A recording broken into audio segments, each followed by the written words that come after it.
Hello, and thank you for joining us for today's broadcast. This broadcast is a product of Shry Media, LLC. Unauthorized use, sale, or redistribution of this media in any form is strictly prohibited without the express written consent of Shry Media. Radio and television mediums are encouraged to reach out. Thank you for tuning in. Enjoy the game.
When it comes to making plans, you are the best. What about those barbecues you plan in detail for your family? Or your daughter's first costume party? It was out of this world. The same way you plan each detail for those moments, start planning to protect you and your loved ones from a natural disaster. Sign up for local weather and emergency alerts. Prepare an emergency kit and make a family communications plan. Protecting your family is the best plan you can make. The Southeast Sports Network, your free ticket to front row sports action. From heart-pounding football showdowns to thrilling basketball games, experience every moment live, all from the comfort of your home. Your favorite athletes, broadcast in real time and on demand. It's not just streaming, it's your front row ticket to the best of Southeastern sports. And the best part? It's absolutely free. Don't miss a moment of your favorite teams. Join us now at the Southeast Sports Network. The Southeast Sports Network, your front row ticket to live sports. Join SESN for an unmatched sports experience. Dive into the world of game highlights, real-time updates, and electrifying coverage.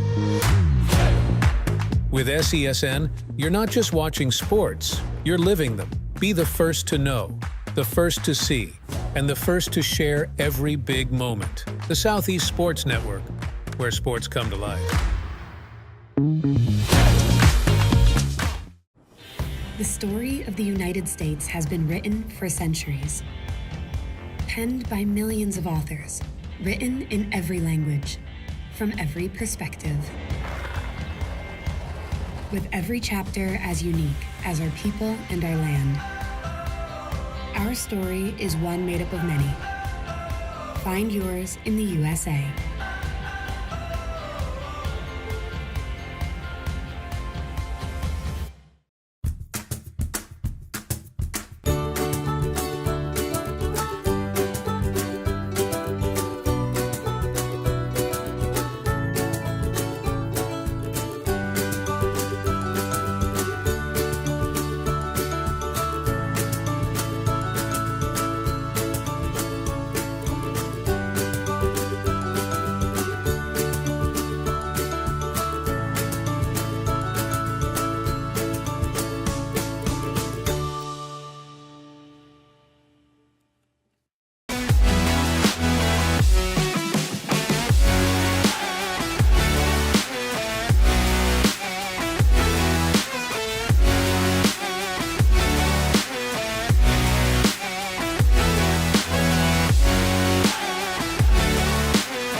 Kids across America are going to school hungry. Millions of kids every day. But one simple thing can help change all of this for a hungry child in America. Good, healthy food and the energy it brings. With help from caring people across America, No Kid Hungry is providing healthy meals and hope to hungry kids so they can build better futures. To learn more about ending child hunger in America, go to helpnokidhungry.org today. Turn it up. We going big. Throw it down. We're gonna really live. Let's go all out. Let's go all out. You know it's gonna get loud. 'Cause we getting down.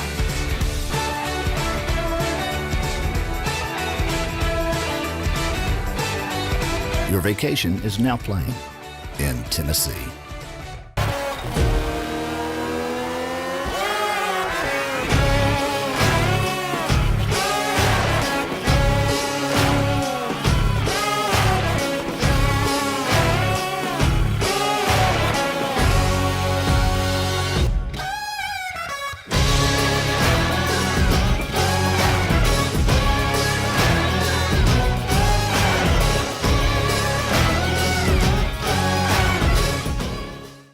The Southeast Sports Network is now on Amazon Fire TV.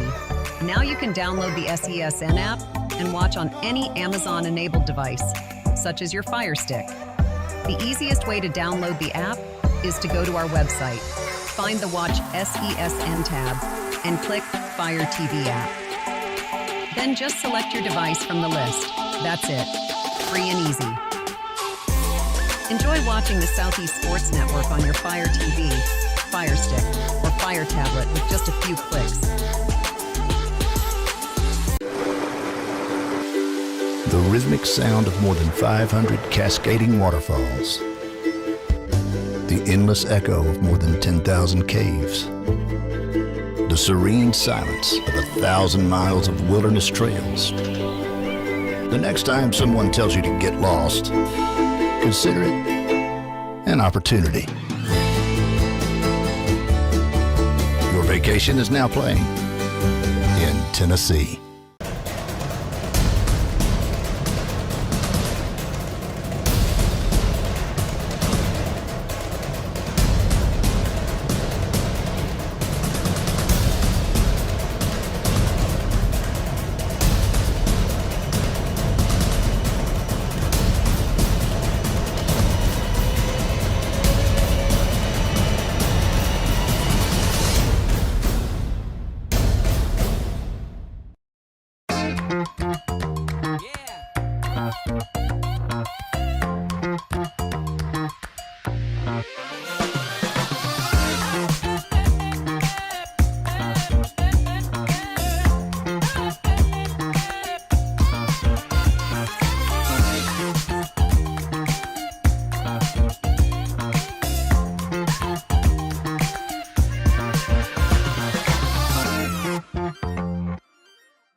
At the Salvation Army, a shelter isn't just a place to rest.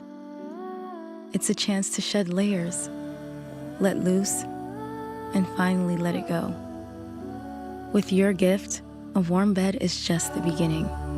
It's the first night of a new day. When our homeless neighbors feel safe enough to close their eyes, they can see the way forward.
truck is a tool, but a ram is life. Yeah, it's the wipe the sweat off your brow sort of life. But it's also the let's load up the ATV's life. The my kids play way too many sports life.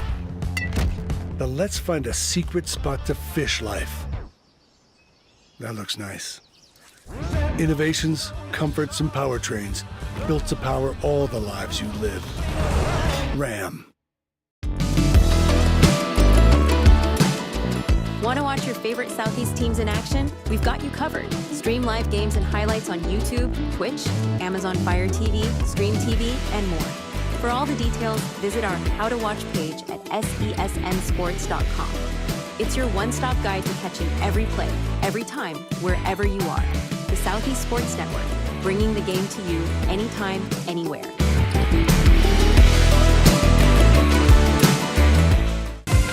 Catch the most thrilling moments from your favorite local teams, only on the Southeast Sports Network.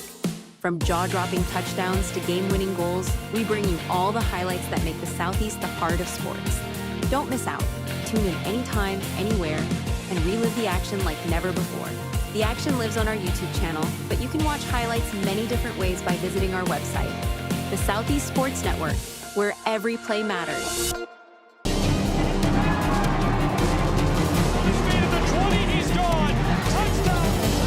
They have to score here.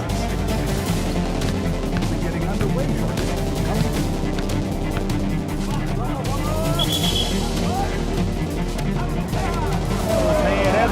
Walk-off home run. Here's a shot to the right side. This is shaping up to be. Here's a straight right side too.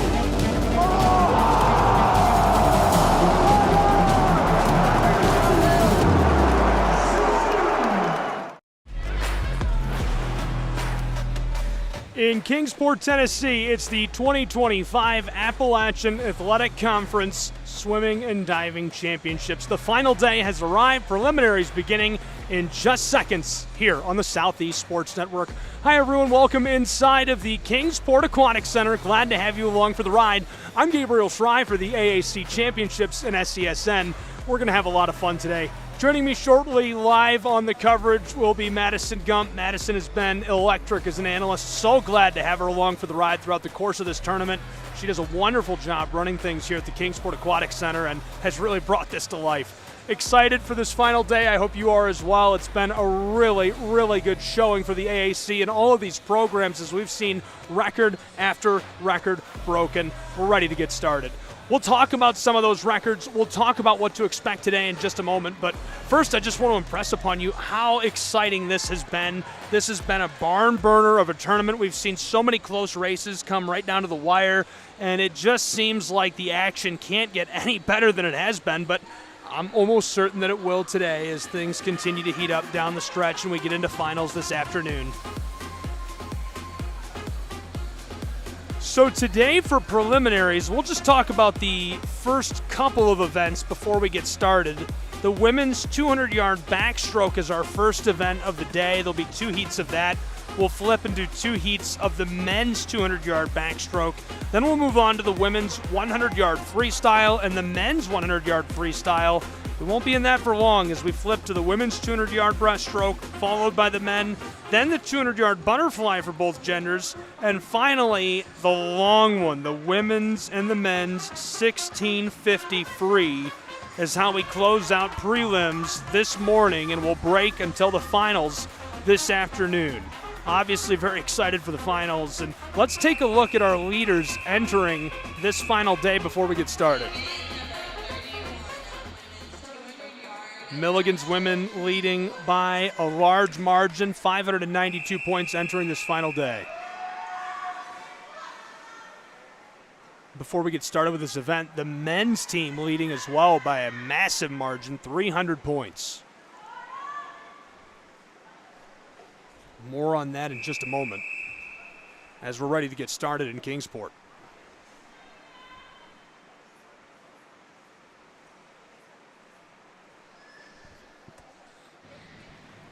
The final day, the AAC 2025 Swimming and Diving Championships. Welcome inside of the Kingsport Aquatic Center. We're off.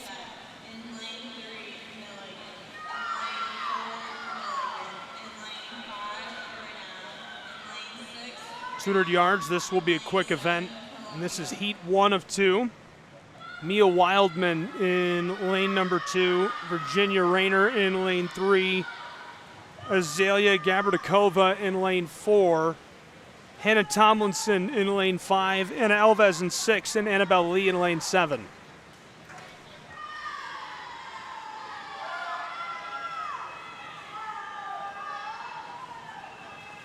Nice lead coming together in those central lanes.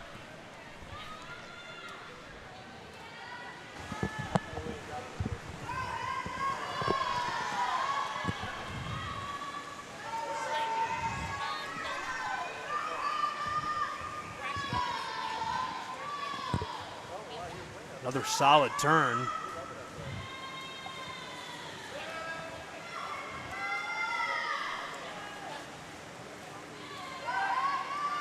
Virginia Rayner, the junior, trailing both of these two. Gabardakova, a large lead. Tomlinson, a half body length behind her, now a full body length.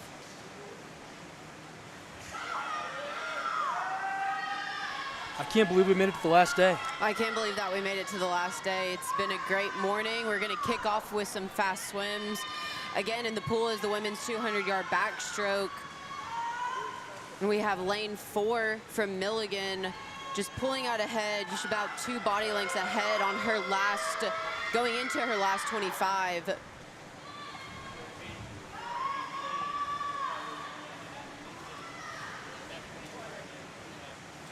Extends that lead a little further, and she's got it under control. Say goodbye to Azalea, who coasts to a nice victory. 2 minutes, about 10 seconds, and second going to lane 5, Hannah Tomlinson from Brunel, the sophomore.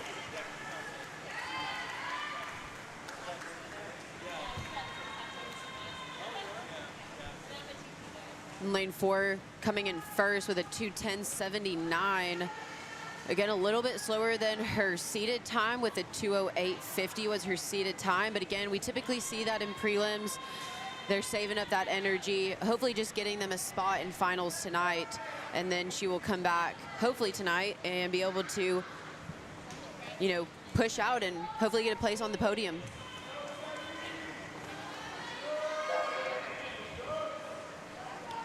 Really great swim from our first heat to kick off this morning. We have our second heat getting ready to enter the water. We'll get back at it quickly.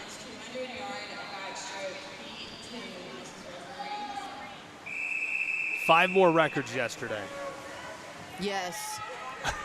Unbelievable. So we're up to 10 records broken. Yep. They're currently getting their feet placed and getting ready to go. Abigail Jackson, the sophomore from Milligan in lane 1, a freshman from Union in lane 2, Sammy Saraki. She's the diver we saw yesterday. On the 3 meter, did really well in the 1 meter as well. Emily Haas in lane 3, a freshman from Milligan for the Buffs. In lane 4, Samantha Van Veuer. Ariel Furman, a freshman for the Golden Tigers in lane 5. Kale Buss, a sophomore for the Koalas in lane 6. And another Koala, Isabel Jensen, also a sophomore, rounding us out in lane 7. All sticking together for the most part. Lane 3 has a little bit of a lead, about half a body length. Some great turns and some really great underwaters there, getting past the flags. She's gained a little bit more of a lead in lane 3, about body length at this point.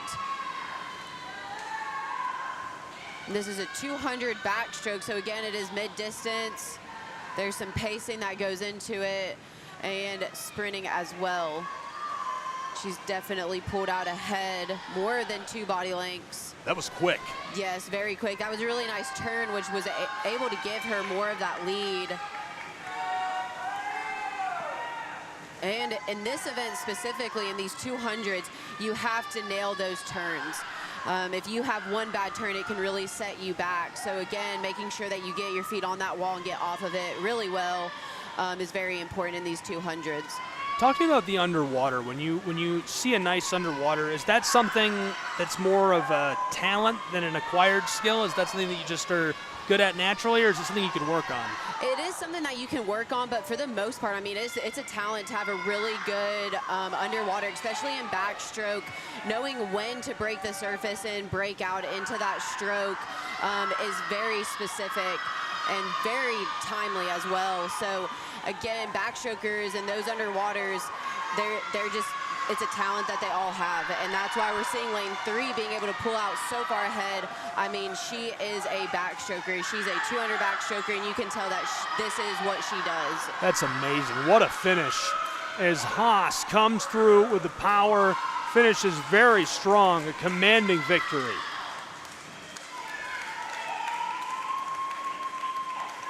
Really nice job. Her seated time in lane 3 for Emily, who's a freshman for Milligan, was at 2:12.48, and she just clocked at 2:09.28. I mean, many seconds dropped in that, and this is just prelims. What can she put out at finals tonight? It will be very interesting.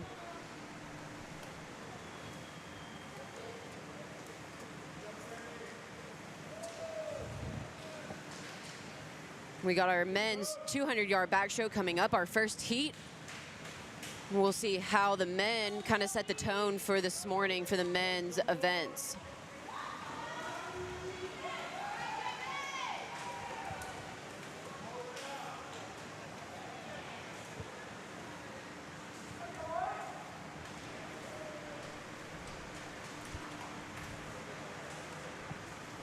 There has been a disqualification in event number 31, heat 2, lane 2, swimmer Siraki. So what the announcer is announcing currently a violation that happened in lane 2. We can see that now showing on the board. So that did change some of the order of placements for that last heat.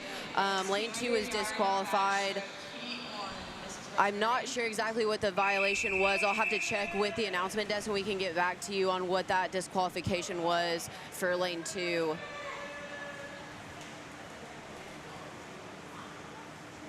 Hate to see it. It's only her second all weekend, though. That's pretty good. Yes, and I mean, the thing is that Sammy is also a diver. I mean, she has multiple focuses at this championship meet, and I mean, that's a lot to do, to be a dual athlete, and not only focusing on your swims, but also focusing on diving.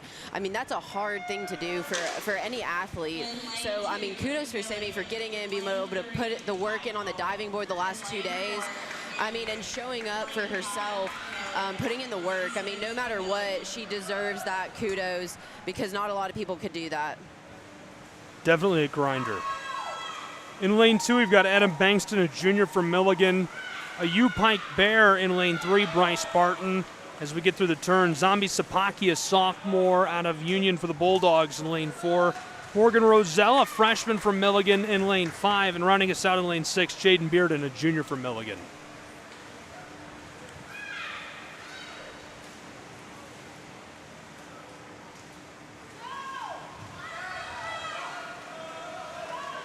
Looks like the boys are going to stay together as well, going in to the halfway mark. We'll see here that they probably are going to be picking that pace up just a little bit. We might see a little bit of a split, but it might be close coming into that finish here in a second. Jaden Bearden and Bankston so far the lead. On those outside lanes. Hanging with him well is Sapaki, the sophomore out of Union.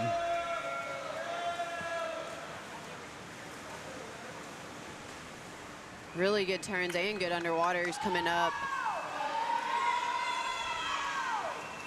Again, U-Pike has a swimmer in lane 3. Small roster, but they are definitely showing up and putting in the work as well for their school. Wow, this is down to the wire between 2 and 6. Bearden and Bankston coming right down to it, and it looks like this goes to lane 2 with 6 coming in second. Nice work by lane 2, just being able to hold him off just a little bit, and that again, hundreds of a second difference. So we have lane 2 coming in first with 155.90 to take that first place in that heat. And now going back, I just got confirmation from the table. So in our last heat, Sammy's violation was for a false start. So again, she left that wall before the starter actually started that race, causing her to be disqualified. She will not make it back to finals due to that disqualification. And again, it happens. It's loud in here. You are somewhat anticipating that start. It happens to all of us. Every swimmer goes through that, and we just learn from it, and then we get better. So this next heat featuring Ben Tomberlin in lane 2, a junior from Milligan, Pablo Asinrubio, a junior out of WVU in lane 3, Milligan's Stephen Gilbert in lane 4, David Muniz-Espin, the sophomore for the Bulldogs, in lane 5, Simon Merhout in lane 6, a sophomore from WVU, and Colin Burnett, the sophomore from Milligan, in lane 7. Really great start from lane 3. We saw how high he was able to get out of the water on that start. Looks like all these men are going to stay about equal, but it looks like lane 6 has pulled out a little bit on that last turn to about have a half a body length, which is not much. So I mean, we'll see what he can do. Really nice underwater from lane 6 again. Made it about halfway through the pool on that one. And we typically see that with our backstrokers. I mean, most of them will make it definitely past those backstroke flags about halfway, and then they are coming up and breaking that water. And the biggest thing that we want to make sure in our backstroke is that we're just not passing that 15 marker. So those red buoys on the lane rope, that's our 15-yard marker, and they cannot pass that again. It will be a violation. They can get disqualified if they pass that and don't break surface. Going in, getting ready to approach the wall for our last 50 here for the men's 200-yard backstroke. It looks like lane 4 has picked up the lead, about a body length ahead of lane 6. Can he hold it off for this last 50? Great turn by Stephen Gilbert. And he does still hang on to that lead. Catching him, Simon Merhout hanging around, and it's really down to those two at the moment. And lane 7's coming in to be able to pull ahead of lane 2 and lane 5 to hopefully be able to snatch that third place spot for him. It's all down to Gilbert and Merhout. Gilbert trying to hang on to the lead and edge him out right down to the wire, and he's able to finish strong. Nice swim, and lane 7 coming in third place. Lane 4 coming in first with a 154.72. Very nice swim. Again, not as fast as his seated time. His seated time was a 150.12. But again, it is just prelims. We're just kind of getting, in the water, getting shaken up a little bit. They're holding some of that energy back to come back tonight and kick it out and give it all they have. Moving on to the women's 100-yard freestyle. We'll have 3 heats. And these ones are all going to be very close. I mean, our center lanes, 4 and 5, and every single heat we have, it's going to be coming down to the wire again. So this will be interesting. Patrick Dalen from U-Pike in lane 2. Olga Bukowska, the sophomore from Bernal, in lane 3. In lane 4, it's Susie Aguirre, a senior from Milligan. And 2 freshmen from Bernal in lanes 5 and 6. Abby Benz and Sophie Bell, 2 who have been absolutely fantastic this weekend. And in our final lane 7, Tessa Schwartz, a sophomore from Milligan. Lane 6 is currently in the lead right now, but not by much. She'll have to hit these last turn pretty well to be able to keep that lead. And can she do it?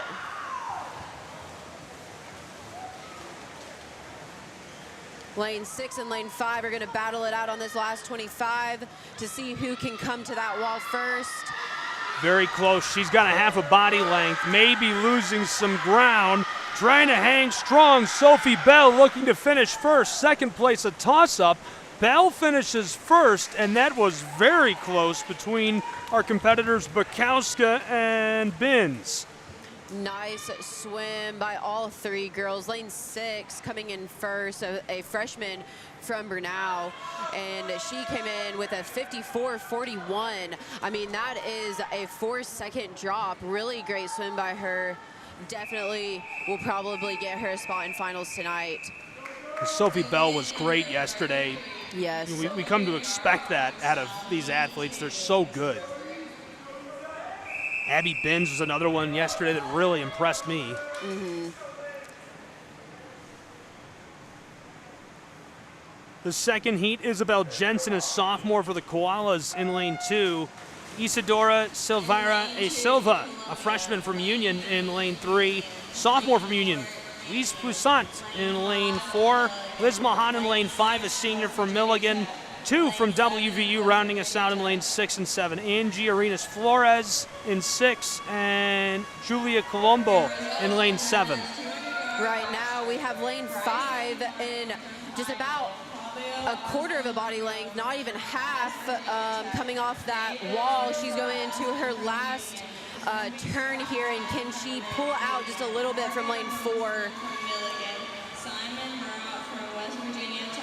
On the one, off, and onto their last 25.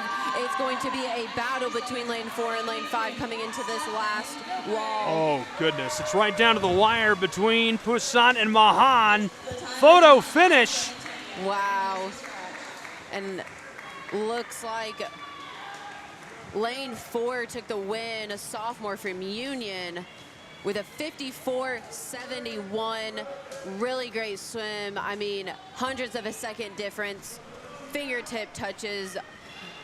Really great swim by all of them.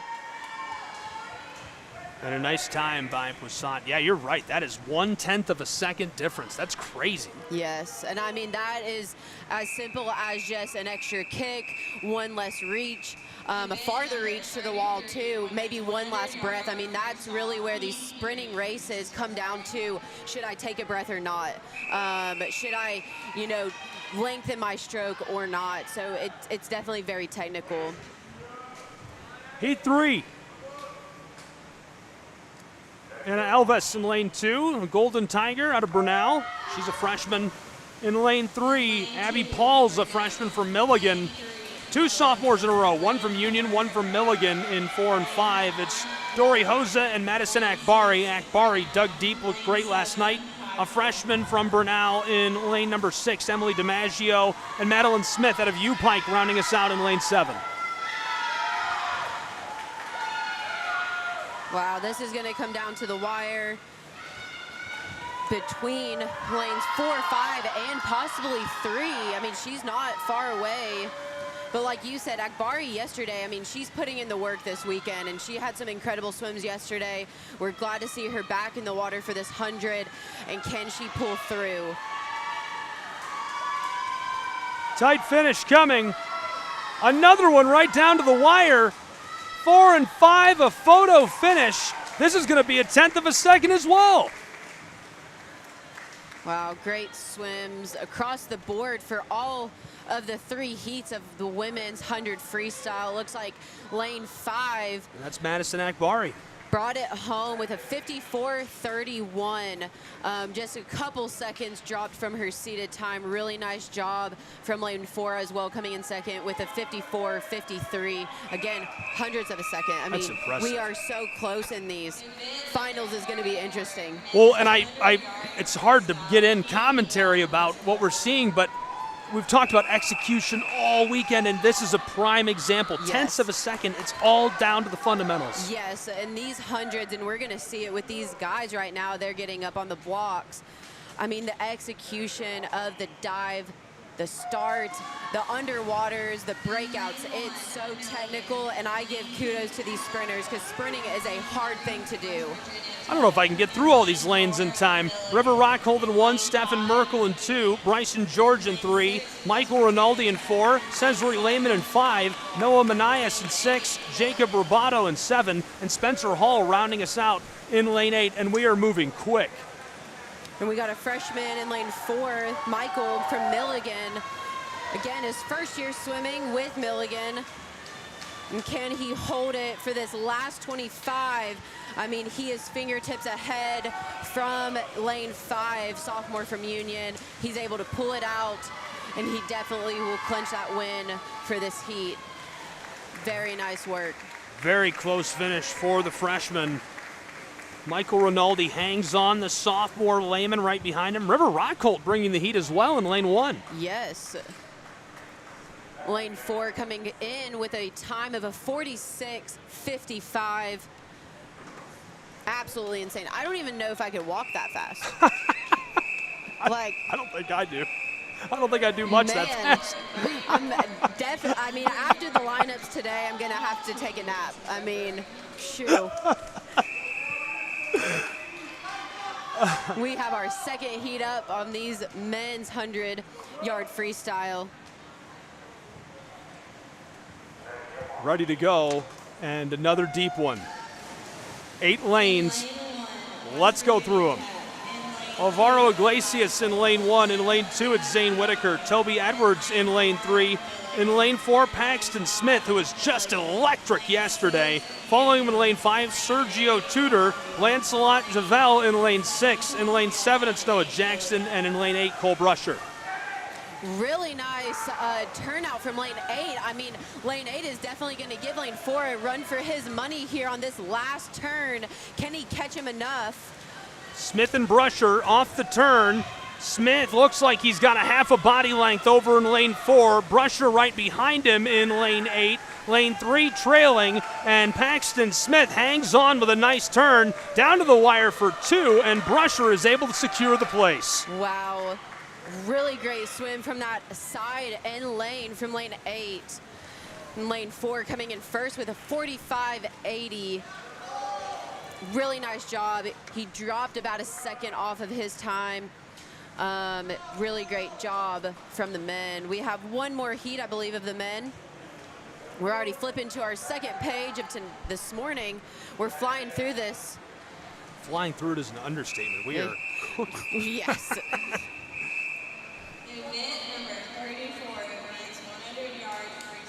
We have Constable back. He swam the last couple of days actually in lane 4. So this will definitely be, he actually broke a record actually in the 50 free on the first night. We will have to keep our eye on lane 4. He's been in on all kinds of big moments all weekend long. Yes. I'll give you the 8 in this heat. Jamal Johnson in lane 1. McCloshian Ben in lane 2, Matty Odeza in 3, Enzo Constable in 4, Riley Greger in 5, Jose Fernando Perez in lane 6, Ryder Sloan in 7, and Zach Nelson in lane 8. And the thing is that Constable is already about half a body length ahead. I mean, he is flying. The thing is that he could break this record. The current record for the men's 100-yard freestyle is a 45.34. His seated time is a 44.46. Coming off that last turn. It might be toast. Constable, a full body length ahead. Enzo finishing strong, 42 seconds on the clock, 44. Oh, that was very close as he finishes incredibly strong. What an impressive swim. What an impressive swim. I mean, there was that, he created that distance between the other swimmers, and, you know, unfortunately, there was just no catching him, but he is a great sprinter. He really is. And as just a freshman, it's unbelievable to see what he's able to do this weekend. There's a look at the bottom of your screen. 5 meet records set on the first day, and then 5 more records yesterday. Yes, and I believe that coming back to finals tonight, we will see a couple more broken. Again, it's just prelims. Swimmers are kind of holding back a little bit of energy to where they have some for tonight.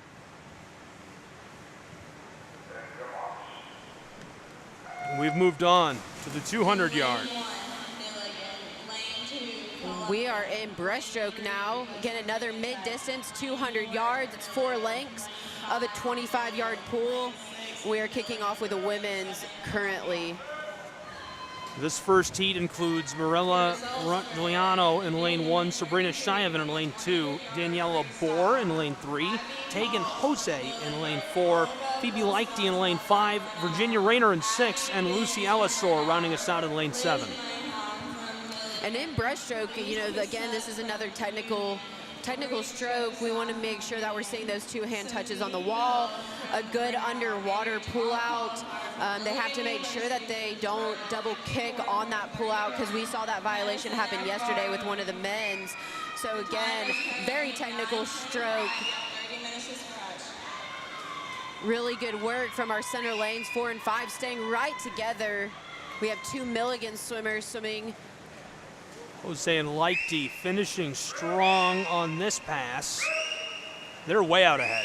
Yes, they have created a distance that I don't believe will be able to be made up from those other swimmers, but I think it's going to come down to the wire to kind of see who's able to pull out on this last 100. Lane 4 making a distance between lane 5, about a body length now. She's definitely picking the speed up. Her turnovers are faster. You can see she's kicking into that sprint now for her last 75 of this race. Taking Jose, the junior from Milligan, about a body length lead over Phoebe Lichty, the freshman. As far as energy consuming strokes go, is this it? Is this one of the most consuming? Is it the second most? It's probably the second most. Butterfly is probably the most consuming one. I think that just depends on who you ask, though. That's my opinion as a swimmer, though. But breaststroke is a hard stroke. I mean, it is hard on the knees. You're almost like a rubber band in the water, and if you can't get synced up with your body, then it's just going to be even tougher. And I mean, these swimmers right now have practiced, and I mean, their discipline is breaststroke. They've put in the work for this. And that's incredible. Here comes lane 4 coming into that wall to finish out. Really nice swim by the junior from Milligan. What a strong finish for these two. They come through with a massive margin of victory. Tegan Jose taking first, the junior, and another freshman out of Milligan, Phoebe Lichty, coming in second in lane 5. It looks like lane 4 clocked at 2:27.44. Very nicely done. Again, not as fast as her seated time, but that's typical to see in prelims right now. We have lane 2 coming in as a finish, and then we have lane 7 finishing up her last 50 here. In our next heat, we'll see Erin Peace in lane 1, Sophie Del Rinken Eldana in lane 2, Julia Liberty in lane 3, and the iconic Tessa Ipen Chung in lane 4, the troublemaker. Yes. Emma G. Phillips in lane 5, and Ariel Furman in 6. Mia Horwitz rounding us out in lane 7. I cannot tell you how impressed I am with the physicality of Tessa Ipen Chung. That is an athlete. Yes, me too. I mean, yesterday we saw her in the 100 breaststroke, really put out that effort, was able to claim that first spot on the podium last night. I'm interested to see how she does, because again, yesterday was 100. She sprinted that entire thing. How does she do with a 200? A little bit different technicality that she'll have to put into this race. So I'm interested to see how she approaches it. Does she go out fast, create that lead, or does she kind of hold back until that second 100? And we're going to see her get up on this block here in a second.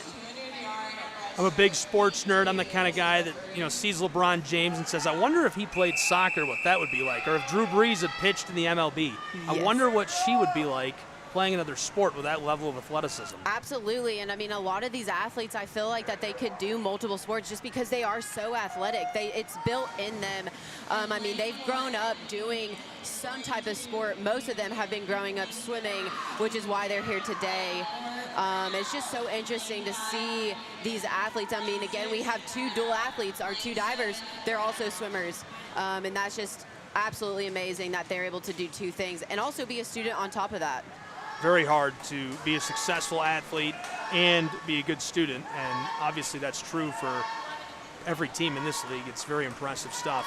Yeah, I agree with that sentiment. There's no more pure form of athletics than swimming and diving, track and field, and so I always wonder about those athletes especially. Like, what would it be like if they played, something else, an organized team sport? How could they apply that? Absolutely. It looks like Tessa's out in front. She's already created that about a body length distance ahead of lane 3 and lane 5 to make her comfortable. But again, she can't just hold back too much. Again, they still could catch her. She doesn't want to slow down. She wants to put that effort in. We're going into our halfway mark right now with our 200. Nice turn off the wall. I think you might have mentioned it, but her seed time breaks the record for the league.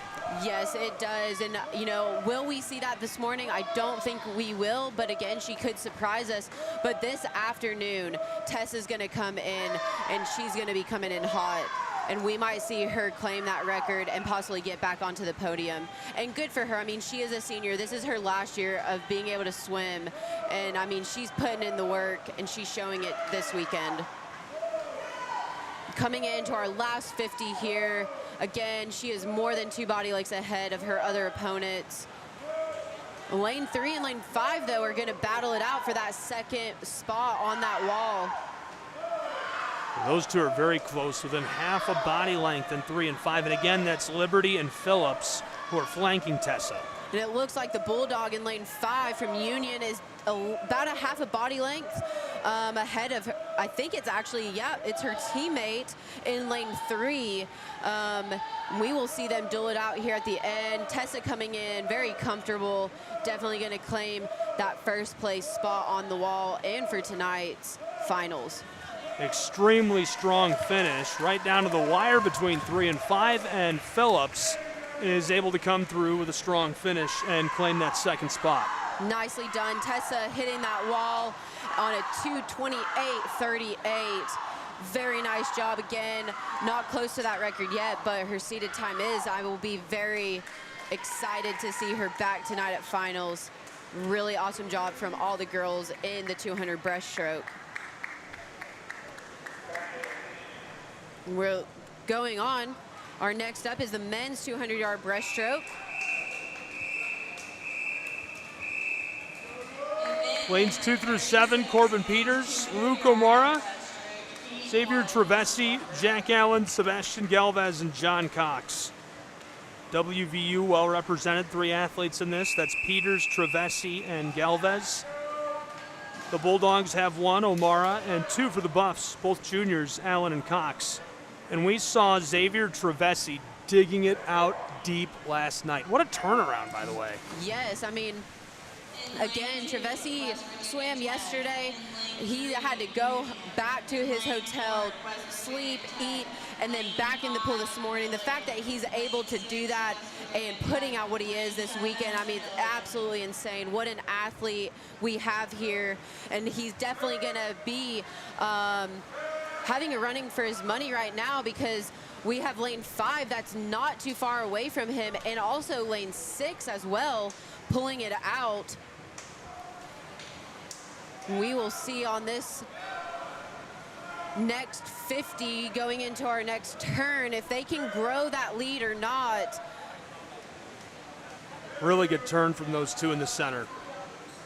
And Jack Allen, he is a junior from Milligan. He actually, this is his hometown. He grew up in Kingsport, swam with Red Piranhas, which is a local USA swim team. It's been great to see Jack Allen grow up as a swimmer, and be able to see him swim collegiately has been absolutely amazing. Xavier is giving him trouble in lane 4. They are neck and neck. They are. You can see Jack Allen kind of picking up that turnover, picking up the pace just a little bit. He knows that he's going to have to put the work in to see if he can claim that spot on the wall.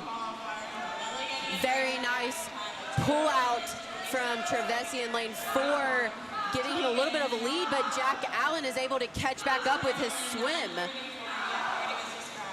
50 to go. And Trevesi's underwaters are currently saving him right now. He's going to have a really great turn, a really great underwater if he wants to keep that lead from Jack Allen. We will be able to see if Jack can catch him or not in this last 25 yards. This one coming down to the wire. We're halfway through this last pass. Allen and Trevesi digging deep down the stretch. Trevesi looks like he's got it, and he finishes strong for the win. Really nice race this morning. Just a duel with the first heat of the men's 200 breaststroke. Lane 4, Trevesi clocked a 2:06.35, with Jack Allen in lane 5 coming in second with a 2:06.91. Very nice job from both of the men in the pool, and all of them being able to get back to that wall quickly.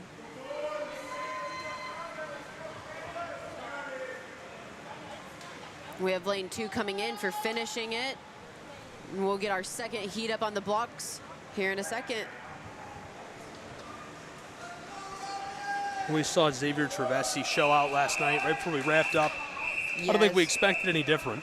No, I mean, I think he's definitely claimed his name this weekend. I mean, as a freshman, what he's been able to put out, he definitely has made a name for himself. And I mean, over the next 3 years as he comes back, the concerns from his opponents will be there because he's definitely shown what he has and is capable of doing.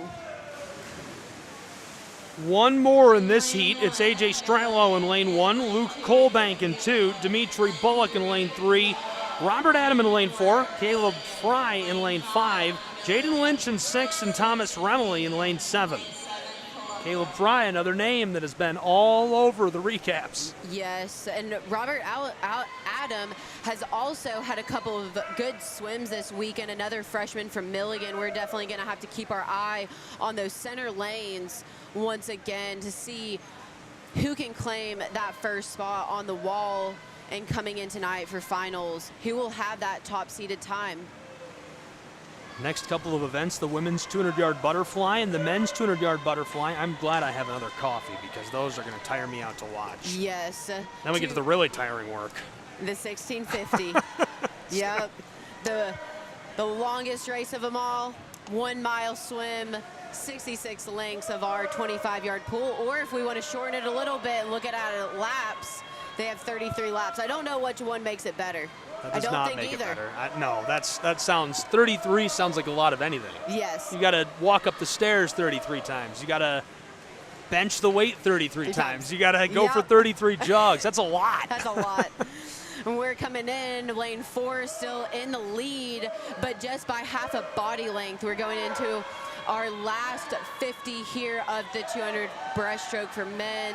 Can one of them in lane 3 or in lane 5 catch lane 4, who is Adam, freshman from Milligan? Dimitri is in lane 3, Caleb Fry in lane 5. Here's the turn.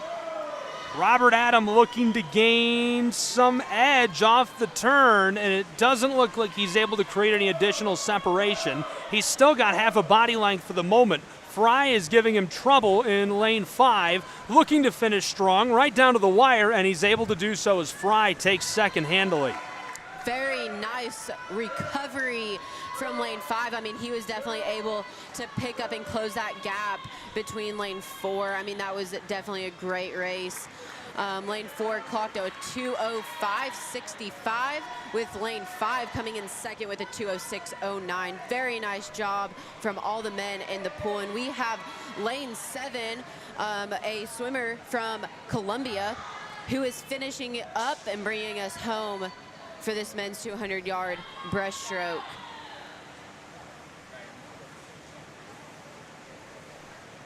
Really impressive showing, able to dig deep and hold on. Yes, and again, this is another event tonight that we may see that record broken. Robert Adams in lane 4, his seated time is a 2:02.05, which is a broken record already, but can he pull that off tonight and show us that later this evening? Only 4 in this first heat. We'll have 5 in the second. In this heat, we've got Alex Hayashi in lane 3, Olga Bukowska in lane 4, Emma Ray Phillips in 5, and Juliana Shayavan in lane 6. So 4 really strong competitors. Yes. And it looks like lane 4, I believe, scratched earlier, so she will not be in the pool. We will not have a swimmer in lane 4 because she did scratch this event. Coaches scratch different swimmers for different things. She might have had an injury. She might have been wanting to focus on a different swim that she has later today. So again, coaches will scratch swimmers out of events for certain reasons. And unfortunately, we will not get to see that sophomore from Brunel swim the 200-yard butterfly Well, Bukowska looked great last night, and I agree. I think, strategically, if you can save some energy for somebody you think is going to win you an event, who's going to claim a lot of points and maybe even break a record. Absolutely. Do it. Yes, absolutely. And I mean, coaches purposely will enter swimmers in more heats than what they already know they're going to swim, just for that safety of, hey, let me look at the heat sheet, let me see what is on paper, and then be strategical in, hey, you're going to swim this and scratch this event, to where they can gain more points and hopefully get a swimmer up on that podium and win them an award. And coming into our halfway point of the 200-yard butterfly for women, lane 5 is leading currently. It is a senior from Milligan, Emma Phillips. We saw her swim as well the last couple days, and swimming some really good races for Emma. Emma Phillips was super impressive again last night. Looked really, really good. Milligan has just got such an incredible lineup. She won the 400 IM yesterday. Yeah, she had a really great IM. And coming into our last 50, they are gassed at this point. You can tell that they are hurting. They are feeling it. Butterfly is one of the hardest strokes. It is a very energy usage stroke. Being able to lift your head out of the water to be able to breathe at the appropriate time is a lot of work. Keeping those legs together is also hard work as well. Very disciplined athletes right now is what we're seeing. Phillips also on the 400 medley relay team for the Bulldogs that claimed victory last night. Yes. Very good job with Emma coming in first. We will see her time with a 2:20.10. Very nicely done. And she will probably be able to claim a spot in finals tonight. We will see those results a little bit later today once they get those printed out for us once we finish the butterfly up. We have another heat, and heat 2 is getting ready to get up on the blocks and be sent off.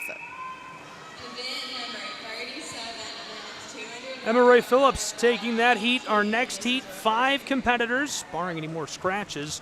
We'll see Kelly Edens in lane 2, Nellie Barrett in lane 3, Mary Grace Bidding in lane 4, Caitlin Williams in lane 5, and rounding us out, Manuela Horta in lane 6.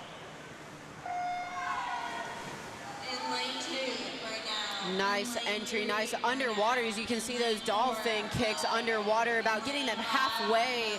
Again, saving energy for them, able to get them a little bit farther in the pool to where they don't have to spend all that energy.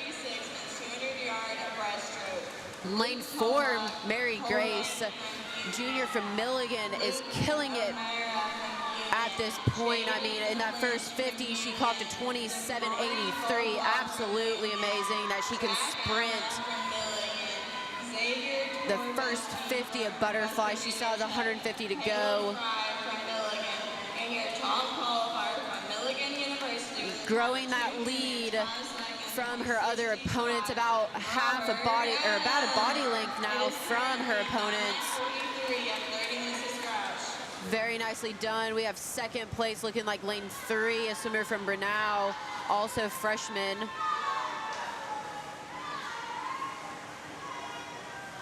We are halfway in our 200-yard butterfly for women. Mary Grace going into that turn. She has a 75 left to go. Can she keep that lead from her other opponents? I believe she will. She has a massive lead over them. I do not think any of these girls will be able to catch up to Mary Grace at this point.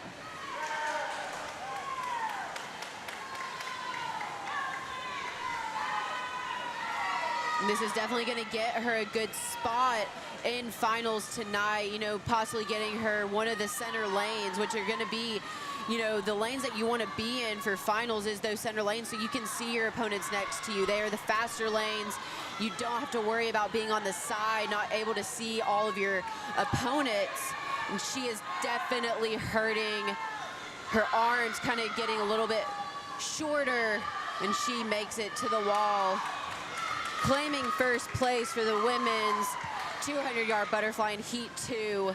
The second place, though, lane 5 able to secure that second place spot, being able to outbeat lane 3. Really strong finish by Mary Grace and Caitlin Williams, who just edges out Barron. Yes, very nicely done. Mary Grace in lane 4 clocking at 2:07.91. I mean, she beat a couple seconds and dropped a couple seconds off of her prelims seated time. Again, looking at that record time at 2:06.43, she could come close to that. If she saves enough energy and rests enough for this evening, she could come close to that record. Now onto the men's 200 yard. In lane 2, Ethan McCosh will be doing intermediate timing for the 100 butterfly time. This is referee.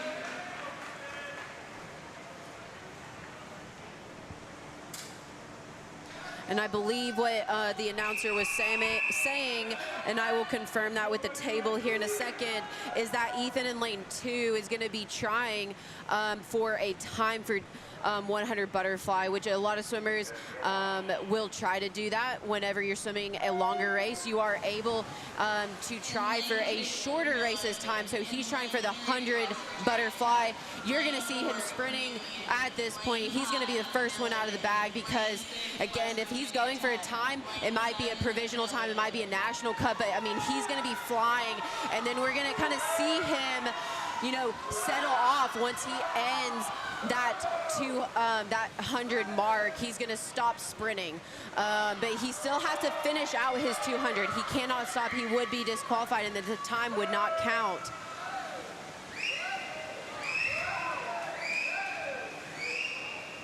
Really nice turns off the wall. I mean, Ethan is looking absolutely excellent at this point. Can he get home and get the time that he's looking for? I'm not sure what time he's looking for, but now he's going to finish, and he has obviously slowed it down. He's going to just cruise it out for this last 100. But looking in lane 4, a sophomore from Union, I mean, he has created a body length between his other opponents, and he is definitely going to be able to bring it home. And first, I don't think his other opponents are going to be able to catch him. Really nice stroke, long arms. We're hitting our last 50. Can he bring it home?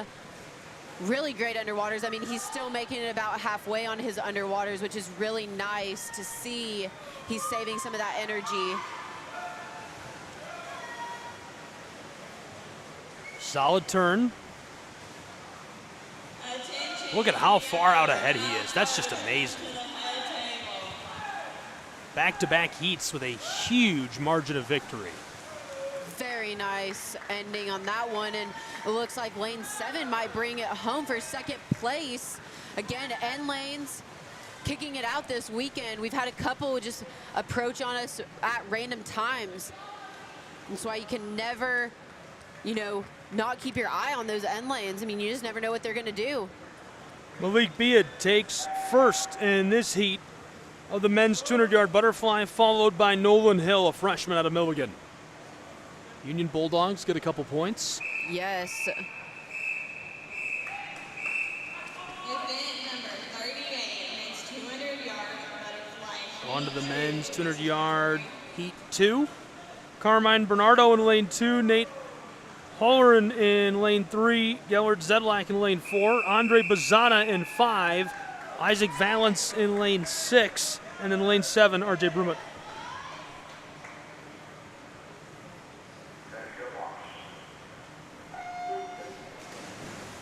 And we are off. Believe that RJ Brummett, he is not currently in that lane, so I'm guessing that he did end up scratching this. RJ had some really nice swims yesterday. I believe he has a couple swims later today as well. He's probably savoring himself up for some other races later today. How do you manage energy consumption throughout a weekend like this? Again, just really low impact, you know, making sure that you're cooling down whenever you're not swimming. You're over there sitting down, kind of just focusing, listening to some music, maybe listening to a podcast, whatever kind of calms the nerves. Because if you're nervous, again, you are expending that energy. Maybe it's, you know, just hanging out with your friends, kind of laughing every now and again, just kind of taking that nervousness away from the competition. But then again, making sure that you're eating, drinking, hydrating, staying warm, and then getting a good night's rest. Well, Bill Popp and Jay Stansel, the commissioners of the conference, were cracking me up. They said, this is our most well-behaved group. They go back, they go to bed, they're quiet. Yes. And I can confirm. And that is a good thing. I mean, it makes it easy for the coaches as well, to where they are not, you know, loud in the hotel or up late at night. They're getting the good, adequate sleep that they need to be able to perform today. I definitely feel like with the swimming that we've seen, they are taking care of themselves. We've seen some really great races. And in lane 3 right now, currently leading going into our last 50 here. This is going to be a tight finish. Nate Halloran, the computer science major, trailed closely by lane 2, Bernardo. He's going to hang on. Nate finishing strong, and Bernardo will take second just in the nick of time. Wow, very nice swim from, I mean, all 4 men in the pool. Lane 3 being able to finish with a 1:56.87, and closely behind with lane 2 finishing second with a 1:57.95. Really great swims for the men. Close one. I feel like that tonight we're going to be seeing races for sure. I mean, that's going to be a close race between these men tonight in finals. Absolutely. Really, really tight finish coming in that. We're going to have a lot of barn burners down the back stretch on our final day in Kingsport, Tennessee. I'm assuming we'll take a break before we get on to this absolute marathon. Yes, it looks like we're going to take a 15-minute break here. But again, coming up, we have the 1650. We have one heat of the women coming up very, very soon. And again, the 1650 is 66 lengths, or if you want to look at it in laps, down and back is a lap. So you're looking at 33 laps. I mean, this is a distance event. They have to be honed in the entire time. A lot of pacing, a lot of knowing when they need to be hitting the wall. We will see the cue cards as well, and we'll kind of talk about that later of how they're using those cue cards to pace themselves. This is going to be a great race for these 3 women that are coming up very soon for a 1650. I'm looking forward to it. Going to be exciting stuff. We'll take a break. When we return, we're going to have the 1650 live from the Kingsport Aquatic Center.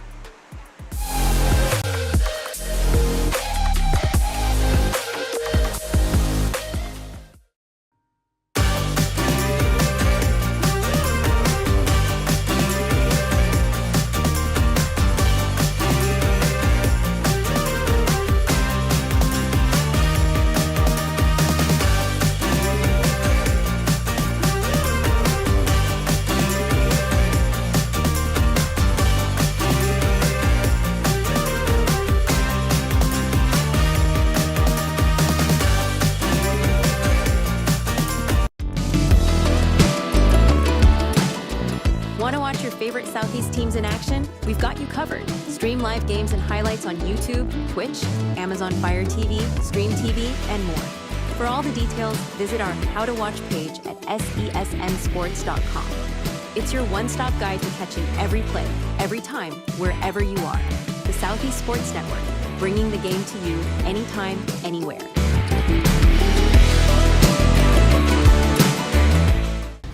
At the U.S. Center for Safe Sport, we see champions everywhere we look. In every sport, on every court, we're building a foundation to ensure all athletes are safe, supported, and strengthened. At the U.S. Center for Safe Sport, ending abuse is not just our job. It's our promise.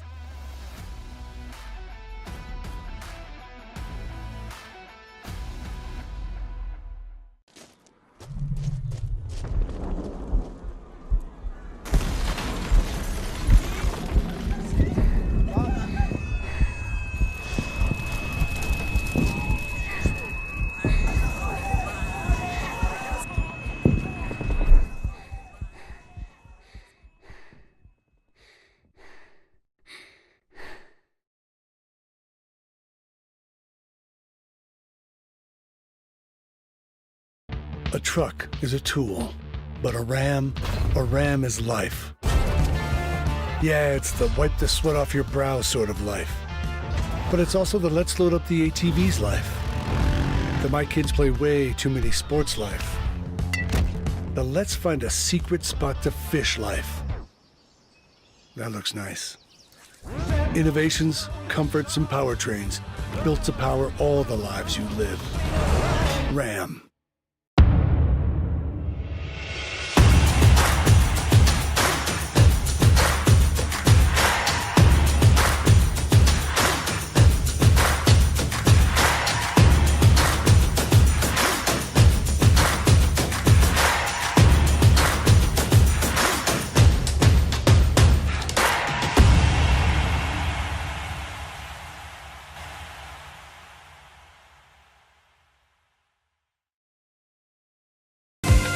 Catch the most thrilling moments from your favorite local teams, only on the Southeast Sports Network.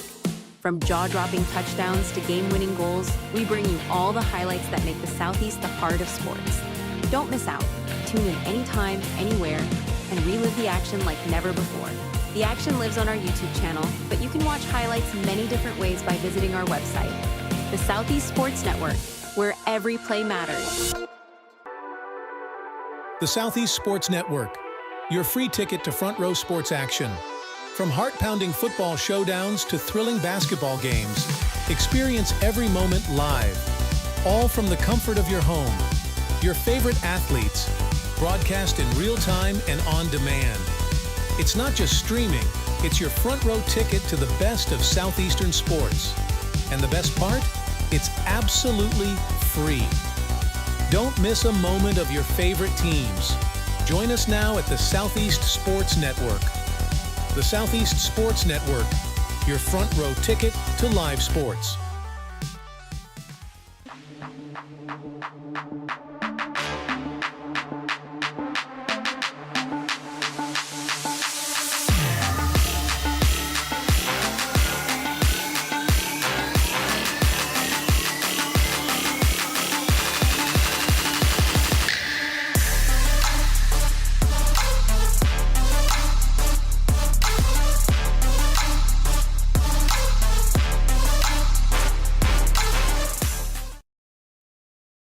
In life, things aren't scripted. If you're an athlete, we need people like you and translate those skills to officiating. You can get a lot out of it. It happens in every town, in every game. We never have a perfect game, but the rewards always outweigh the negativities.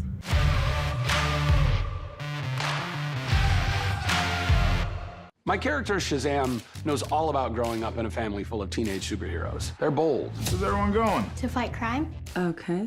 Adventurous. Shazam! There's never a dull moment. And no matter what happens, they'll always have your back.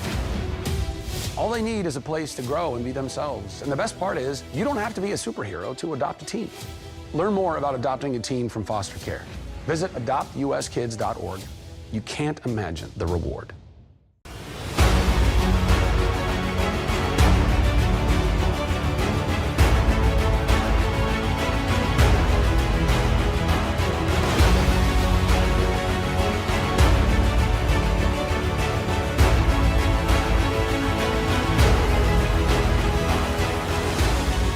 We are champions of the character.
We're there to serve, make sure we're creating a fair atmosphere for both teams, upholding the integrity of the game. I chose to be an official. It's the best decision I've made. In life, things aren't scripted. Games aren't pre-scripted. You know, I got into officiating because my father was an official. Officiating was part of our family life. It wasn't just the game. Get to be outside, get to experience the game. It's so much more fun. You can get a lot out of it. If you're an athlete, we need people like you and translate those skills to officiating. It helped me become not only a better official, but a better person. It happens in every town, in every game. We never have a perfect game, but the rewards always outweigh the negativities. And it's just been wonderful.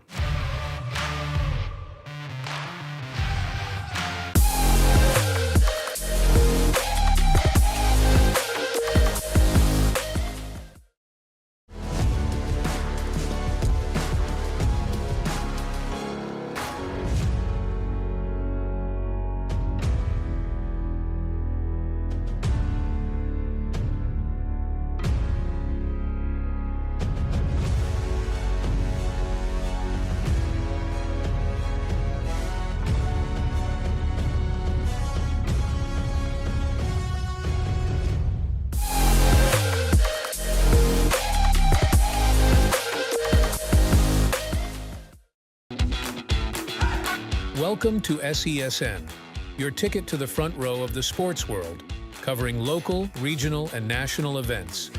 We bring the game to you. Feel the excitement of every play, every score, every victory. Get your seat, get on air, and immerse yourself in the heart-pounding action. The Southeast Sports Network, where sports come to life.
Hi, I'm Smokey Bear, and I made an assistant to help you prevent wildfires. Dude, I've got this. I've been camping since I was 5 years old. But I am a camping influencer. You know what? I'll bet you $5. Okay.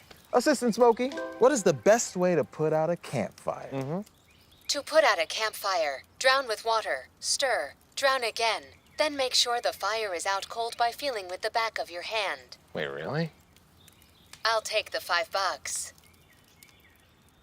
Hi, I'm Smokey Bear, and I made an assistant to help you out, because only you can prevent wildfires. Hey, Assistant Smokey Bear, call me Papa Bear, because I'm grilling up dinner. Do you get it? Yes, good job. So, what should I do with all these coals? Don't just toss them out. Put them in a metal container because those embers can start a wildfire. I understand. The stakes are high. Ha, ha, ha, ha. See, Smokey thinks I'm funny.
Welcome back. Right now, various events going on. They're putting multiple swimmers in and letting them run quick times. They're unplanned, unscheduled, but out of the best interest of the audience, we're going to go ahead and turn up the crowd mic and just let it run with a wide angle so you can watch. We wouldn't want you to miss anything.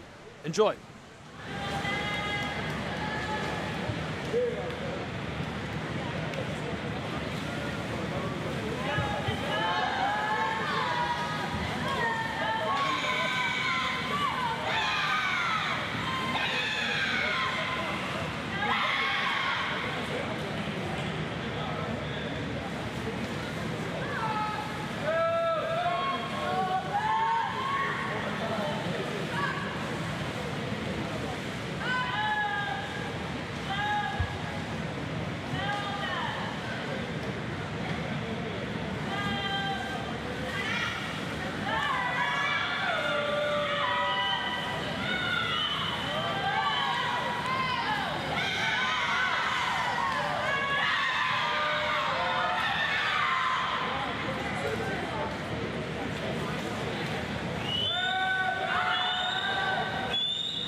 Our next scheduled event on the docket is the 1650. And we're actually only going to do one heat of that this morning. Bailey Hodges, Sophie Del Rink, and Eldana, freshman, and Andrea Pedra, senior. There are two heats of it as part of the finals, which are coming up at 4 p.m. from Kingsport and the Kingsport Aquatic Center. Madison Gump is down, kicking tires on the coaches, getting some facts about our competitors from the 1650 we'll have in the early window. Strong finish.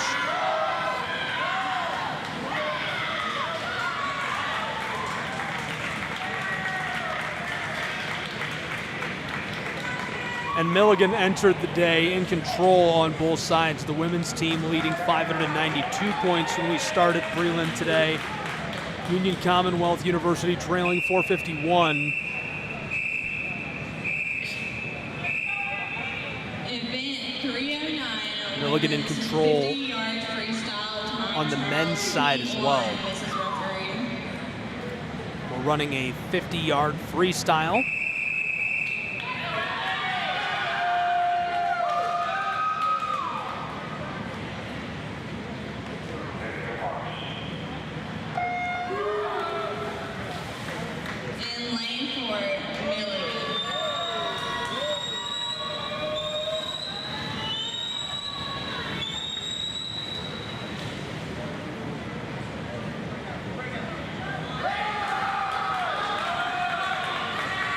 Moving quickly.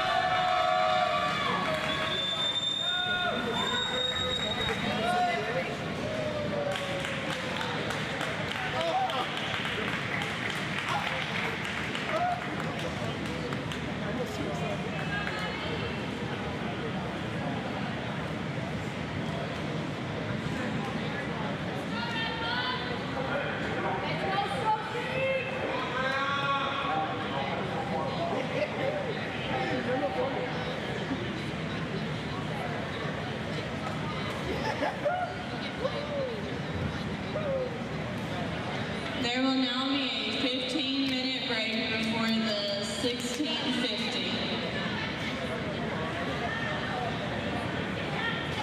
We'll take a break before we get started with the 1650 from Kingsport, Tennessee. You're tuned in to the Southeast Sports Network.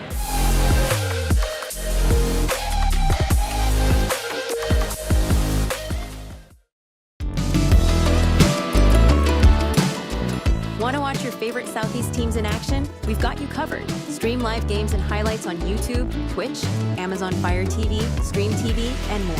For all the details, visit our How to Watch page at sesnsports.com. It's your one-stop guide to catching every play, every time, wherever you are. The Southeast Sports Network, bringing the game to you anytime, anywhere.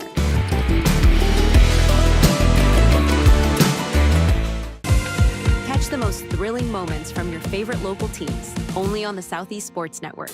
From jaw-dropping touchdowns to game-winning goals, we bring you all the highlights that make the Southeast the heart of sports. Don't miss out. Tune in anytime, anywhere, and relive the action like never before. The action lives on our YouTube channel, but you can watch highlights many different ways by visiting our website. The Southeast Sports Network, where every play matters.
The story of the United States has been written for centuries.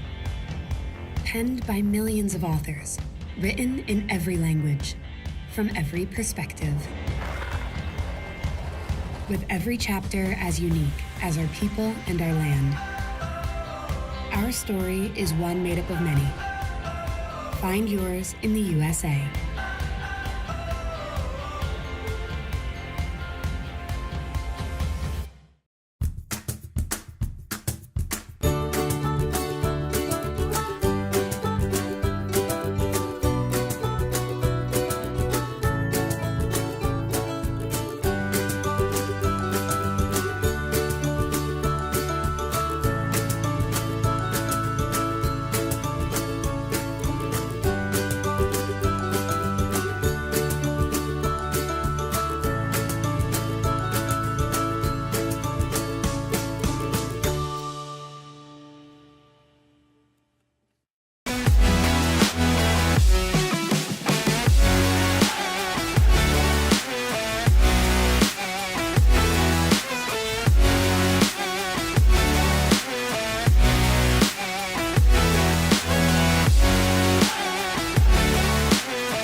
Sign up for local weather and emergency alerts. Prepare an emergency kit and make a family communications plan. Protecting your family is the best plan you can make.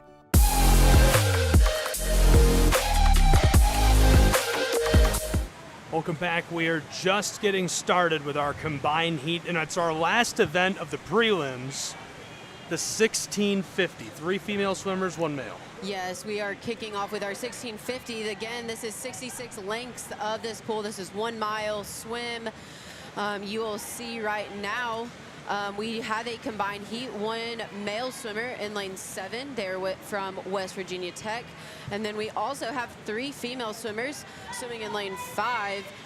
Is from a senior from Columbia, and lane 4 is a freshman from Union, and then lane 3 is a sophomore from Bernal.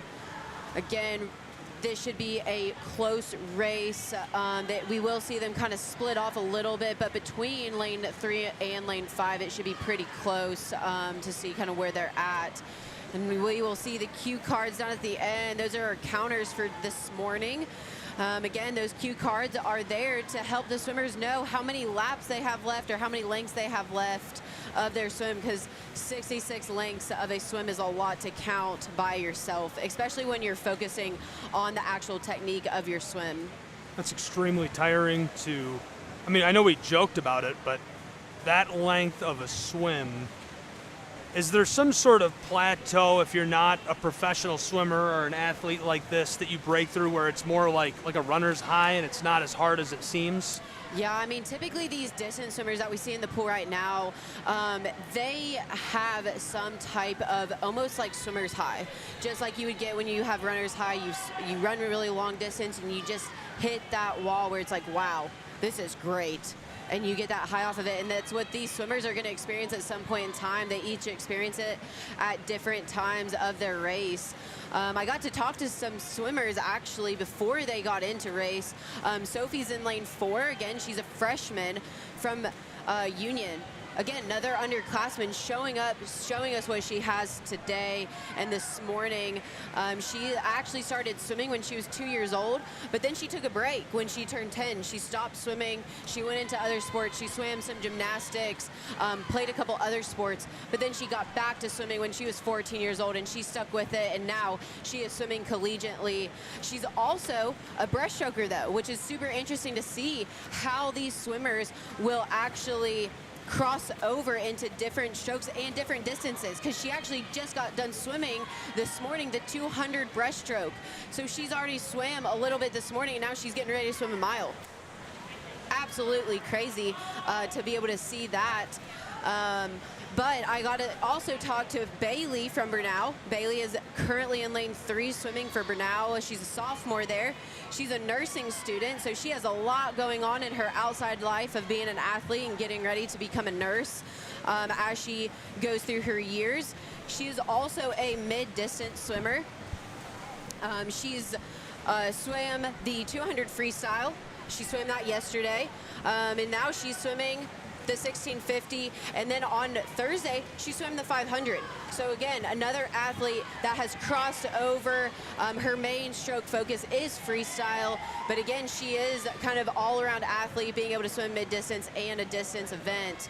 And our last is Andrea from Columbia. She's a senior, so this is her last mile ever getting to swim. So kudos to Andrea in lane 5. She's going to kick it out and end her senior year, finishing out with a mile. I mean, what better way to end your senior year swimming, right? And in style is a great way to put it. Congratulations to her on a wonderful career. Yes, and Andrea's actually a sprinter as well, and you don't see this a lot in swimming, where you have a distance swimmer swimming such a long distance event, but is also able to jump in and swim 100 freestyle or 50 freestyle when it's needed. Andrea's also a captain for Columbia, so kudos to her being able to take that leadership role this year in her senior year. Awesome job by all these athletes. I give every single one in the pool right now an absolute congratulations for swimming a 1650. And What's up, Coach? Huh? How are you? Good.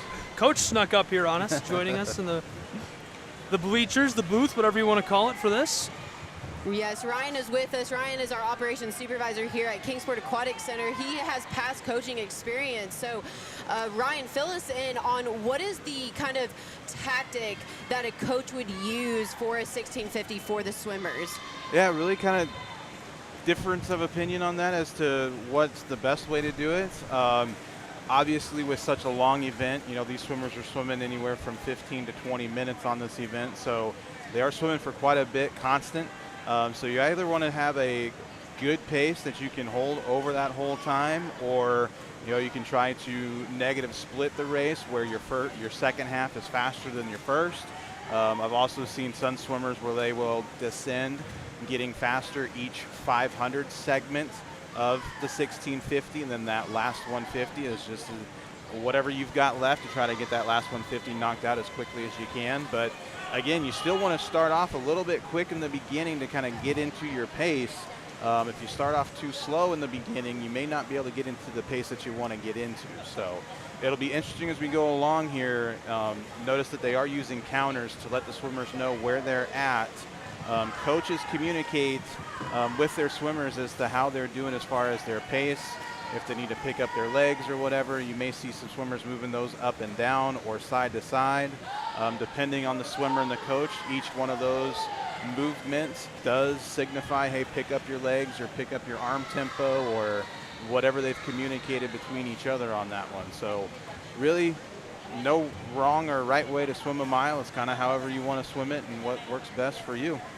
And every swimmer has their own way of approaching it, just like Ryan said. And even with the coaches, they will talk to their swimmer, kind of get a game plan of, hey, this is how we're going to approach it as a team, as a swimmer and a coach working together to produce the best result. Again, a lot of these swimmers, they might be splitting it up to hundreds. They might be splitting it up to the first 500 and then approaching it in different ways. And it definitely looks like Sophie in lane 4 from Union is kicking it into gear. She's had a great lead and made herself a comfortable spot between the two other females in the pool in lane 3 and lane 5. It looks like she's getting ready to lap lane 5 here in just a little bit. She looks very strong though. I mean, very good turns, really good long arm strokes so far. Yep, she's got that nice solid couple beat kick right behind her, trying to conserve her legs towards the end of the race, but still having enough behind where she's not just using her arms completely, but still saving some of those legs for the back half of the race is very important. We'll see what she's holding as far as splits go here. See if she's on pace or not, but looks like so far she's doing a great job. And the interesting thing, whenever we're watching these distance events, especially when it comes to the mile, we will typically not see a whole lot of kicking, a very little bit of kicking, not like your typical freestyle 50s, 100s, your sprints that you would see, because they are kind of saving those legs to get them home at the end. And we'll see that here in just a little bit once they get to the very last lap that they have. Oh, it's a beautiful day outside. It's really good weather today. Sunshine. Yeah. It is. Yeah. No rain, no snow, which is also a good thing. There's no wood. You keep saying things. I need a piece of wood up here to knock on. I know, but typically year to year it's been raining. We've actually had a couple years ago, our parking lot flooded completely to where we had to enter into the back of our building. So we're hoping that no floods will happen. Again, every year during these meets, for some reason, it rains hard. But right now, the sun's coming in behind us, and it's hitting our backs, and it feels great outside. We are kind of coming up to the midpoint of our 1650 heat this morning. And the guy that is swimming in lane 8 for West Virginia Tech, he actually does not have a seated time right now. So it will be interesting to see what he can produce with this swim. And he is actually also a sprinter for backstroke and also a distance swimmer. So again, another athlete that has focused not only on just one distance, but a couple different distances and a couple different strokes. You know, focusing on backstroke, being a backstroker. And he's actually currently working on getting into the National Engineering Camp. So that is something that he's working on outside of swimming. Again, all of these athletes in the pool are students currently and have lives outside of swimming. Kudos to them for being able to be an athlete and a student at the same exact time. It is very hard to do. That's tough to do. Let's talk about records. So we got time to do that? Yes, we do have time to talk about some records. So 5 records broken on day 1. The men's 200 medley relay, that was Milligan, Paxton Smith, Caleb Fry, Josh McConey, Stephen Gilbert. Then the women's 500 freestyle, Monka Petrick for the Bulldogs. Then the men's 500 freestyle, Abel Azenyi, the Union Bulldog. Then the 50 freestyle, which was Enzo Constable. We were talking about him, another Bulldog. And finally, the men's 800 freestyle relay, which was Milligan, the Buffs. Robert Adam, Zedlak, Andre Bazana, and Stephen Gilbert breaking that record. And that was just day 1. Yes. A really good turnout for day 1. And we saw some of those athletes come back on day 2 on Friday. And I mean, Constable, I mean, he just swam. We just saw him back in the water. I mean, we will be very interested to see him tonight. I'm sure we'll see more records broken tonight. Yesterday, 5 more records broken. So that included the men's 200 freestyle relay. Milligan broke that. Paxton Smith, Caleb Fry, Michael Rinaldi, Stephen Gilbert. Then the men's 100 butterfly, Enzo Constable broke that as well. The men's 100 breaststroke, which was Caleb Fry. Then Josh McConey broke another record, the men's 100 backstroke. And then Milligan set another record in the men's 400 medley relay. That was Paxton Smith, Caleb Fry, Josh McConey, and Stephen Gilbert. So these guys just cleaning it up. Yes. Yeah, very, very fast swim so far. Again, coming back the second day, still being able to swim fast after day one. Very impressive swims for our record breakers yesterday. And I mean, Tessa just swam as well. You know, Tessa was one of the ones who made podium for the breaststroke, and we were talking about her earlier. She swam the 200 breaststroke. Again, absolutely blew that out of the water. I'm interested to see her coming back tonight for finals.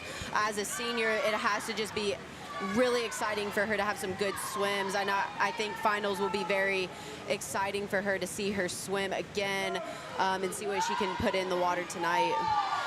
Yeah, the 100 freestyle tonight, it'll be interesting to see what Enzo ends up going. He did kind of back off that second half of the last 25 this morning to kind of conserve some energy for tonight. So he should be firing all cylinders tonight going for that record. Yes.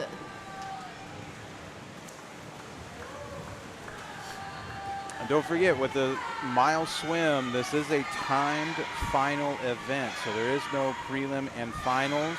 Anybody who is swimming this morning can place up into the top 8, top 3, whatever they end up doing with their time. So not necessarily going for a place tonight to swim.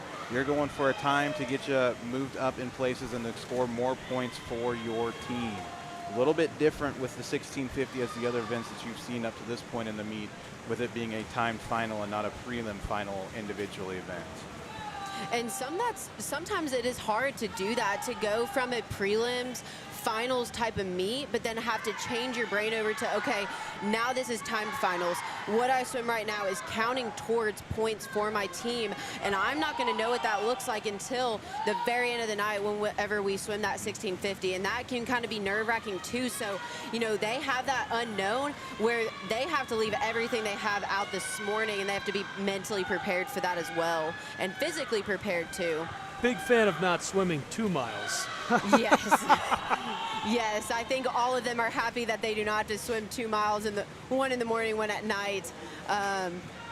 Again, already having to swim 66 lengths of a 25-yard pool is enough. So again, just have to swim it once and swim it well one time, and then you're done.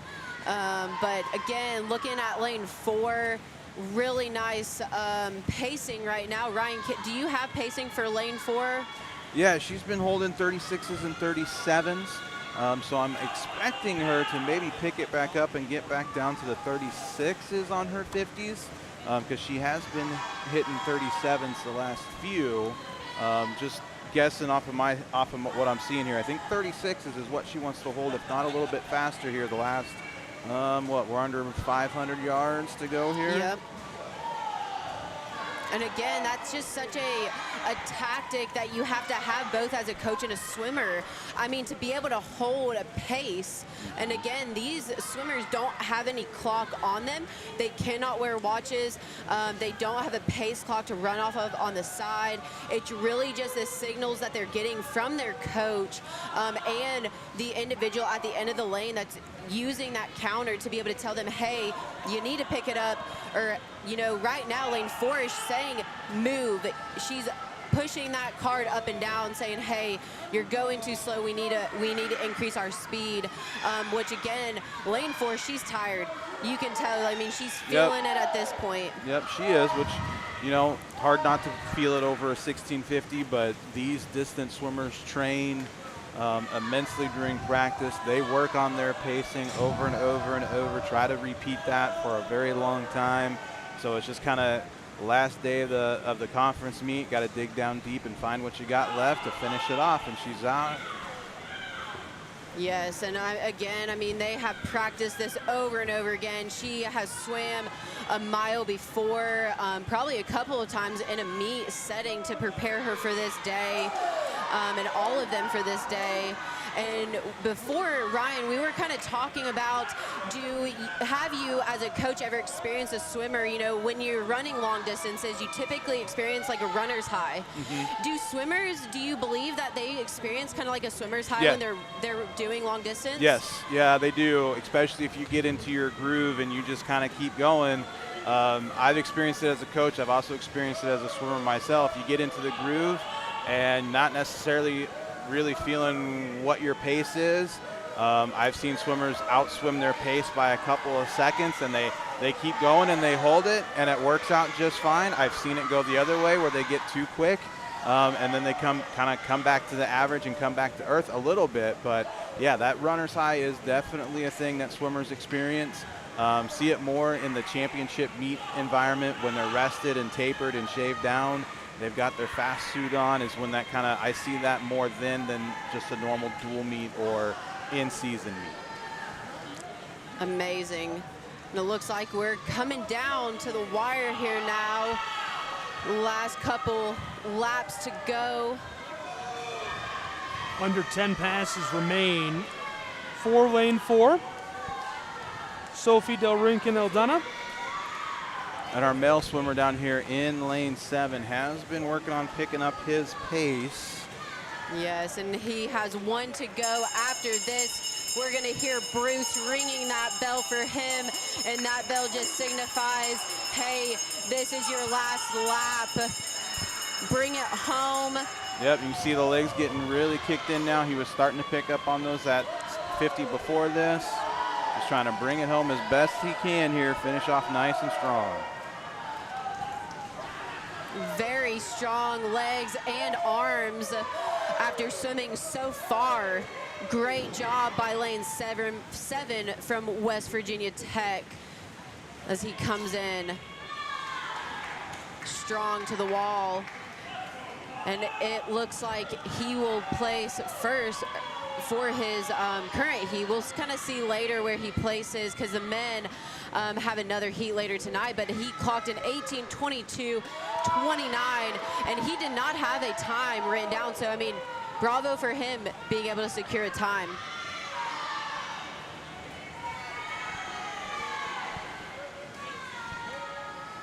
Number of passes left, very small. Very close. We are. So our leader for the women there, Sophie, she is on her last 100. So when she gets back down to the deep inside of the pool, she'll just have a 50 left. And we're going to see our official Bruce again at the end, ringing that bell to let her know, hey, this is your last length. You are currently in the lead right now for the women in this heat. And you're going to see her kick it into gear. And again, that red card at the very end, you're going to be able to see that card is red. That red marker lets that swimmer know, hey, you're done after this length. Get back home, get to the wall strong, you're done.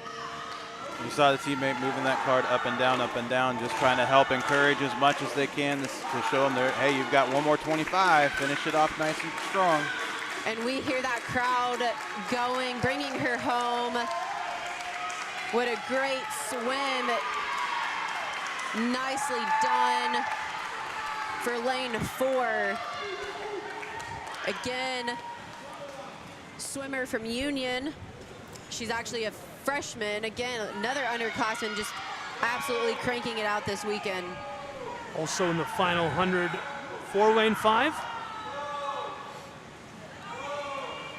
And lane 3 will be on her last 50 here right now.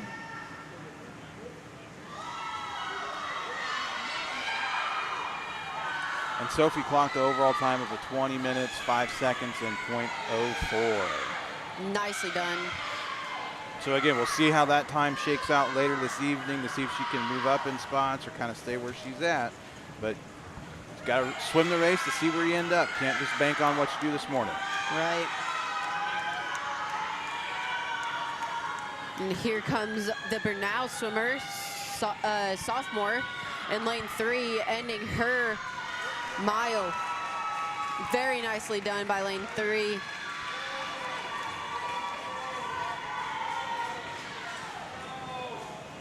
She clocked a 21:09.26. Again, she did not have a time either, so for her to be able to put up a time at this meet, very well done. And last is lane 5 from Koala from Columbia, senior, and it looks like she came in 21:29.58. Again, no matter what the time is, kudos to them for swimming such a long race. Yeah, very well done by all 4 of our swimmers here this morning in the 1650. And again, like I said before, we'll see how those times hold out for this evening. You never know what's going to happen in a mile. You could have somebody swim really well. You could have somebody that has a tough race and help yourself to move up in points with a decent swim this morning. And that concludes the morning session. Well, we're done with our morning session and our prelim. We've got our qualifying times for these 4 for the 1650. Obviously, we could sit here and chit-chat and go back and forth for another 25, 30 minutes about what to expect for tonight. But briefly, if you had to summarize it, your thoughts as we send our fans on their way. Well, for tonight, I mean, it's the last session of a 3-day meet. This really comes down to who's still got the excitement, who has the energy, who's been training all year long for this last day. It's kind of put up or shut up time on that last day with the 200 strokes and the 100 freestyle and the distance freestyle event, and then we conclude with the 400 free relay. You know, the splash and dash relay is what they like to call it. So it'll be very exciting, and plus team scores, team races, you know, depending on how close those are, it's going to be a very exciting evening session. And again, we're really going to be able to see tonight, like Ryan said, who is ready to bring home with the final day here, who has prepared for this. They've all had multiple swims across this weekend. I mean, it's going to come down to the wire of who has been able to savor that energy to put out what they need to this afternoon. And then we will get to those overall scores, which will be really interesting to see for the teams here this weekend. I'm excited for tonight to see what we have to go for finals tonight.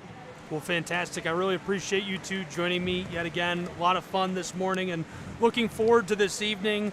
For our broadcast crew, for all of the fans here in Kingsport and all the programs, I'm Gabriel Schrei saying so long from the Southeast Sports Network. Today's broadcast will be archived and available for replay inside of the Apple platform where you viewed it. This has been a presentation of Schrei Media.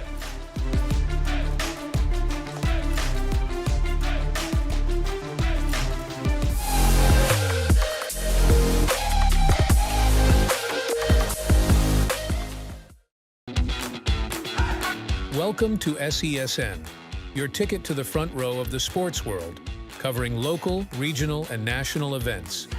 We bring the game to you. Feel the excitement of every play, every score, every victory. Get your seat, get on air, and immerse yourself in the heart-pounding action. The Southeast Sports Network, where sports come to life.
Hi, I'm Smokey Bear, and I made an assistant to help you prevent wildfires. Dude, I've got this. I've been camping since I was 5 years old. But I am a camping influencer. You know what? I'll bet you $5. Okay.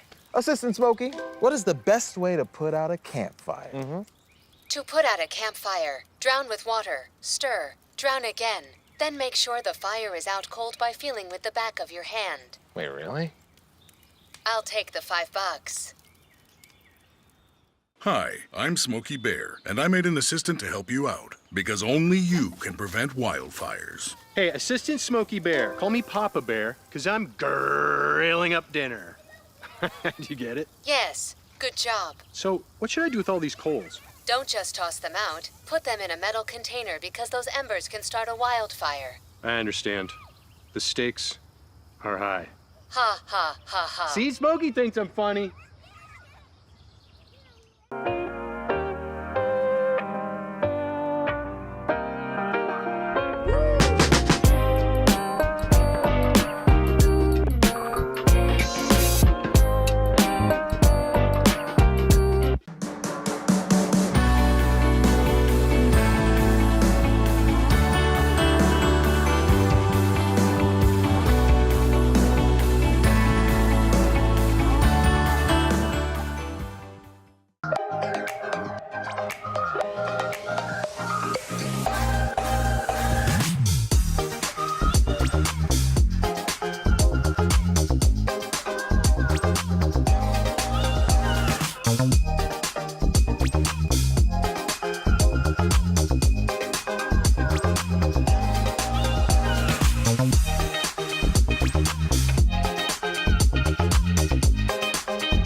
I got involved in officiating volleyball 8 years after I played Division I in college. Saying yes to volleyball officiating will give you the privilege to be a part of one of the most exciting sports around. I'm a speaker, A builder. I coach. Culinary arts. Auditor. A firefighter. For anyone contemplating becoming a volleyball official, just go for it.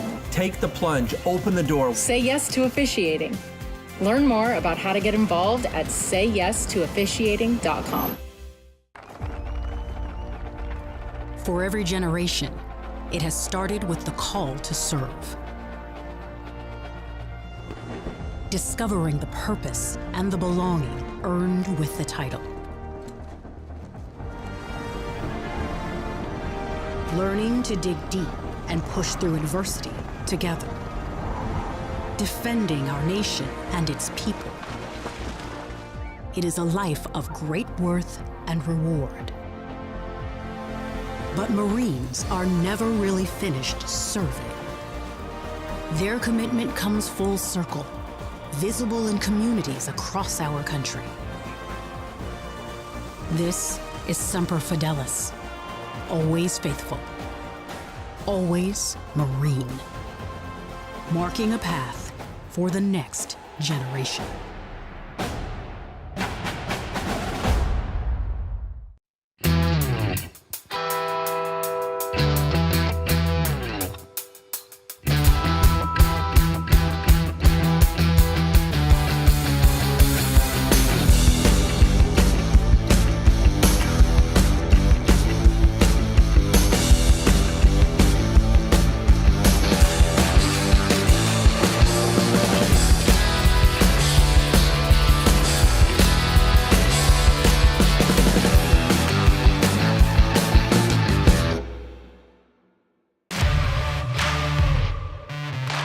We're there to serve, make sure we're creating a fair atmosphere for both teams, upholding the integrity of the game. I chose to be an official. It's the best decision I've made. In life, things aren't scripted. Games aren't pre-scripted. You know, I got into officiating because my father was an official. Officiating was part of our family life. It wasn't just the game. Get to be outside, get to experience the game. It's so much more fun. You can get a lot out of it. If you're an athlete, we need people like you and translate those skills to officiating. To help me become not only a better official, but a better person. It happens in every town, in every game. We never have a perfect game, but the rewards always outweigh the negativities. And it's just been wonderful.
Hello, and thank you for joining us for today's broadcast.